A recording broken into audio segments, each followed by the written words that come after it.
যথাযোগ্য মর্যাদায় আন্তর্জাতিক মাতৃভাষা ও শহীদ দিবস উদযাপন করেছে যুক্তরাজ্যের লিংকন সিটিতে বসবাসরত প্রবাসী বাংলাদেশিরা।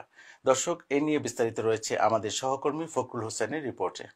মহান আন্তর্জাতিক মাতৃভাষা ও শহীদ দিবস উপলক্ষে যুক্তরাজ্যের লিংকন শহরে অনুষ্ঠিত হয়েছে এক আলোচনা সভা।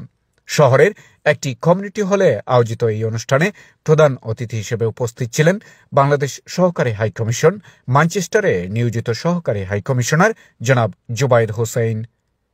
পবিত্র কোরআন তেলাওয়াত ও ভাষা শহীদদের রুহের মাগফিরাত কামনা করে শুরু হওয়া সভাটি পরিচালনা করেন সাইফুল্লাহ সাইফ। অনুষ্ঠানে বিশেষ অতিথি হিসেবে বক্তব্য রাখেন স্কানথর্পের বিশিষ্ট অ্যাকাউন্টেন্ট মোহাম্মদ জিয়াউল হক এবং ড মিজান।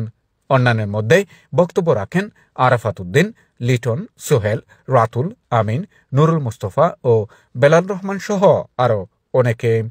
অনুষ্ঠানে কবিতা আবৃত্তি করেন হাবিবা সুলতানের দীপা ও মিসেস আল আমিন। বক্তারা বলেন, ১৯৫২ সালের ভাষা সৈনিক সালাম, রফিক, শফিক আর বরকতদের বুকের তাজা রক্ত দিয়ে আমাদের যে বর্ণমালা প্রতিষ্ঠিত হয়েছে, সেই বর্ণমালা যেন আমাদের নতুন প্রজন্ম গর্বের সাথে ধরে রাখতে পারে। সেজন্য ব্রিটেনে বেড়ে ওঠা সকল শিশু কিশোরদেরকে বাংলা ভাষা শেখার জন্য উৎসাহিত করতে হবে।